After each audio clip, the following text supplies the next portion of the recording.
نحمده ونصلي على رسوله الكريم اما بعد فاعوذ بالله من الشيطان الرجيم بسم الله الرحمن الرحيم ما زاغ البصر وما طغى صدق الله مولانا العظيم وبلغنا رسوله النبي الكريم الامين ان الله وملائكته يصلون على النبي يا ايها الذين امنوا صلوا عليه وسلموا تسليما الصلاة والسلام عليك يا سيدي يا رسول الله وعلى آلك واصحابك يا سيدي يا حبيب الله الصلاة والسلام عليك يا سيدي يا شفيع المذنبين وعلى آل سيدنا محمد وآله وأصحابه وأهل بيته وإطرته أجمعين يا رسول الله انظر حالنا يا حبيب الله اسمع قالنا إننا في بحر غم مغرق خذ يدي ساحل لنا أشكالنا یا صاحب الجمال و یا سید البشر بوجهک المنیر لقد نور القمر لا يمكن الثناء كما كان حقه بعد خدا بزرگ تو یہ قصہ مختصر۔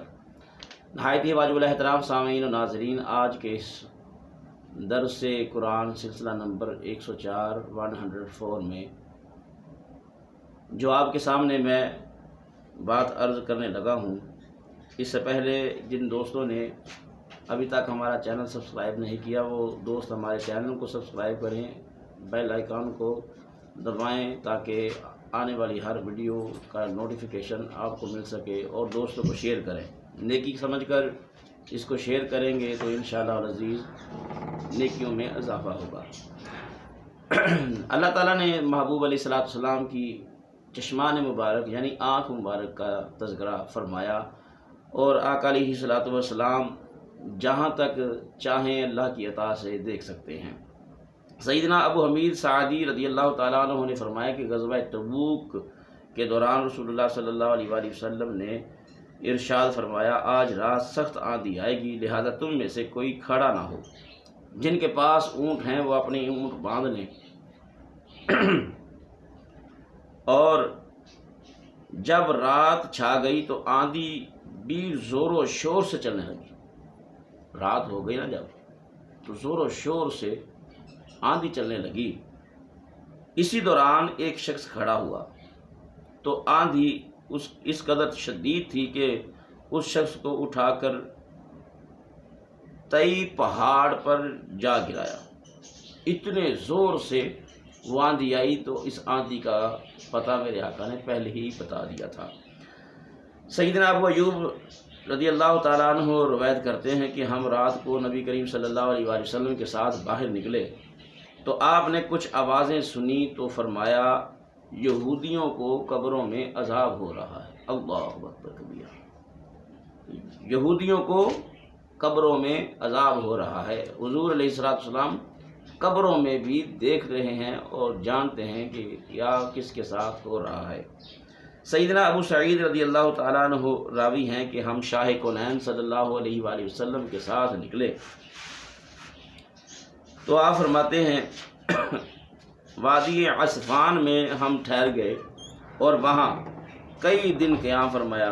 کچھ لوگوں نے کہنا شروع کر دیا، ہم یہاں کچھ بھی نہیں کر رہے اور ہمارے گھر خالی ہیں، ہماری عورتیں تنہا ہیں، ہم اپنے گھروں کو محفوظ و مامون نہیں سمجھتے۔ یہ خبر سن کر امت کے والی صلی اللہ تعالیٰ علیہ وسلم نے فرمایا، مجھے قسم ہے اس ذات کی جس کے قبضہ قدرت میں محمد کی جان ہے، مدینہ منورہ کی ہر گلی اور ہر راستے پر 2 فرشتے پہرا دے رہے ہیں، لہذا کوئی خطرہ نہیں، اور وہ ہمارے واپس مدینہ منورہ آنے تک پہرا دیتے رہیں گے۔ بعد ازاں فرمایا، چلو مدینہ منورہ کی طرف کوچ کرو، اور ہم جب مدینہ منورہ پہنچے تو اس ذات کی قسم جس کی قسم کھائی جاتی ہے، ابھی ہم نے سامان رکھا بھی نہ تھا کہ بنو غطفان حملہ آور ہو گئے۔ اللہم صلی وسلم وبارک علی حبیبک النبی الأمی الکریم وعلی آلہ واصحابہ اجمعین۔ سیدنا جابر صحابی رضی اللہ تعالیٰ عنہ راوی ہیں کہ سید العرب و عجم صلی اللہ تعالیٰ علیہ وسلم ایک دن سفر سے واپس تشریف لائے، اور جب مدینہ منورہ کے قریب پہنچے تو شدید آندھی چلی، قریب تھا کہ سواروں کو گرا کر مار دے۔ اس کو دیکھ کر حبیب خدا صلی اللہ علیہ وسلم نے فرمایا، یہ آندھی ایک منافق کی موت کی وجہ سے چلی ہے۔ اور جب ہم مدینہ منورہ پہنچے تو پتہ چلا کہ ایک بہت بڑا منافق مر گیا ہے، یعنی اس مرنے والے کی خبر بھی آقا علیہ الصلوۃ والسلام کو پہنچ چکی تھی۔ فرمایا ایک منافق مرا ہے جس کی وجہ سے یہ آندھی چلی ہے۔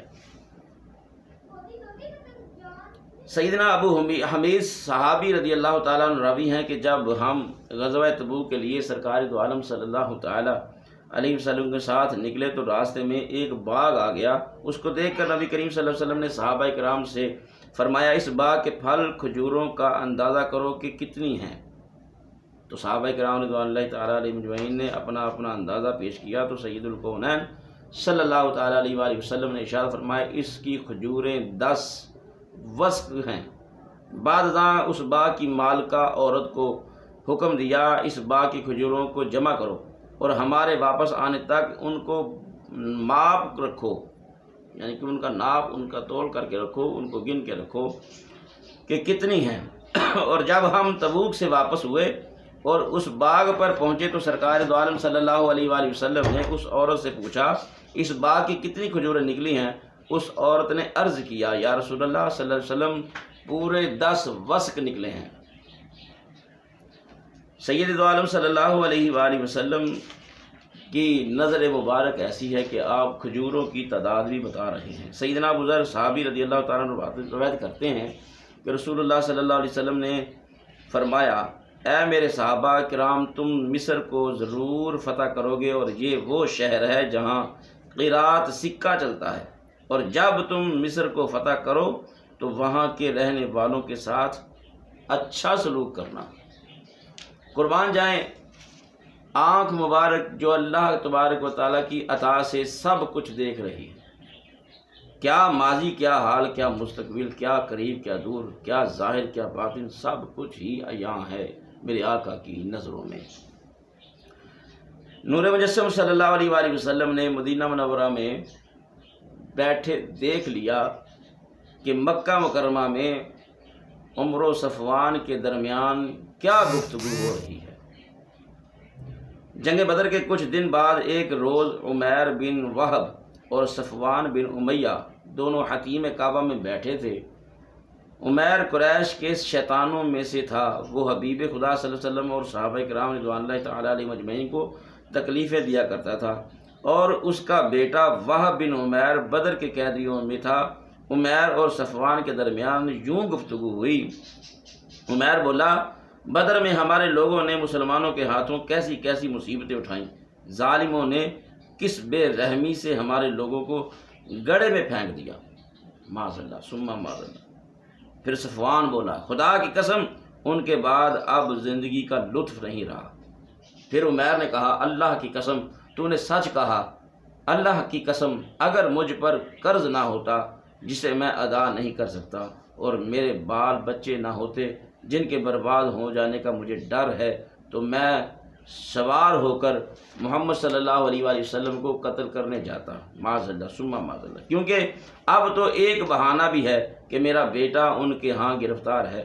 صفوان کہنے لگا تیرا قرض میں ادا کرتا ہوں، اگر تو یہ کام کرے اور تیرے عیال میرے عیال کے ساتھ رہیں گے، بلکہ جب تک تیرے بال بچے زندہ رہیں گے ان کی کفالت کا ضامن میں ہوں۔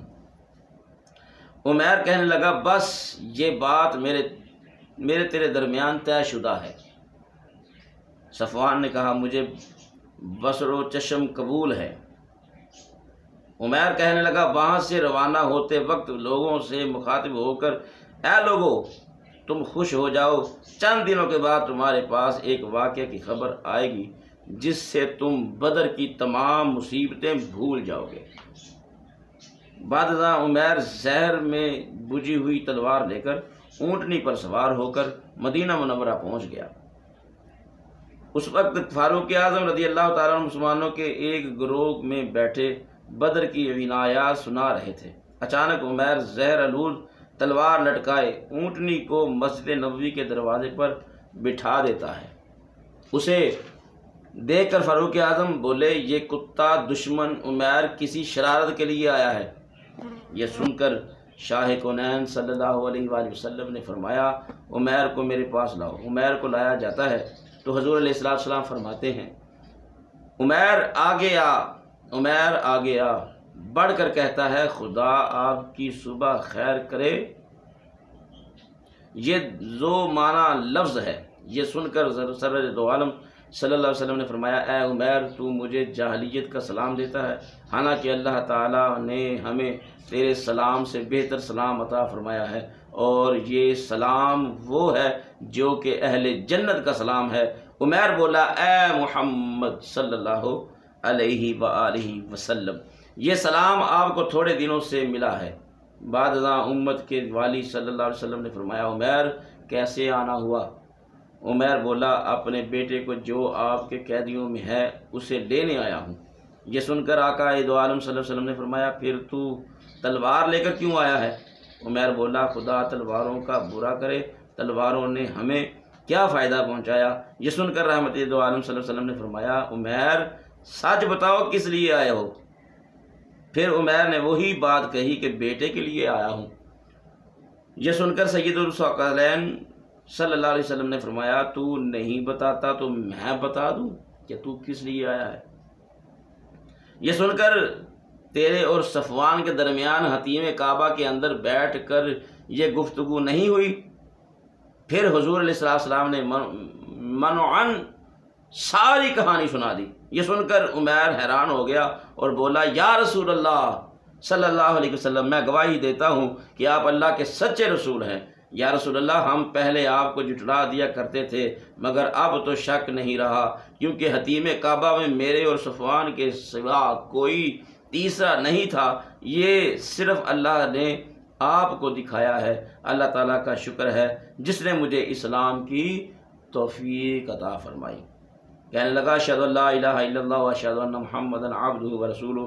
اس کے بعد نبی کریم صلی اللہ علیہ وسلم نے صحابہ کرام سے فرمایا عمیر تمہارا مسلمان بھائی ہے، اپنے اس بھائی کو دین کے مسائل سمجھا دو اور اس کے بیٹے کو بھی چھوڑ دو۔ یہ میرے آقا کی نظر کو دیکھ کر عمیر کلمہ پڑھ کر مسلمان ہو گیا۔ سید المرسلین صلی اللہ علیہ وسلم نے غزوہ حنین میں پہلے ہی فرما دیا کہ یہ سارا مال مویشی مسلمانوں کو کل بطور غنیمت ملے گا۔ سیدنا سہل بن حنظلیہ رضی اللہ تعالیٰ عنہ راوی ہیں کہ اسلامی لشکر اللہ تعالیٰ کے حبیب صلی اللہ علیہ وسلم کی معیت میں حنین کی طرف روانہ ہوا اور گئی رات تک چلتے رہے۔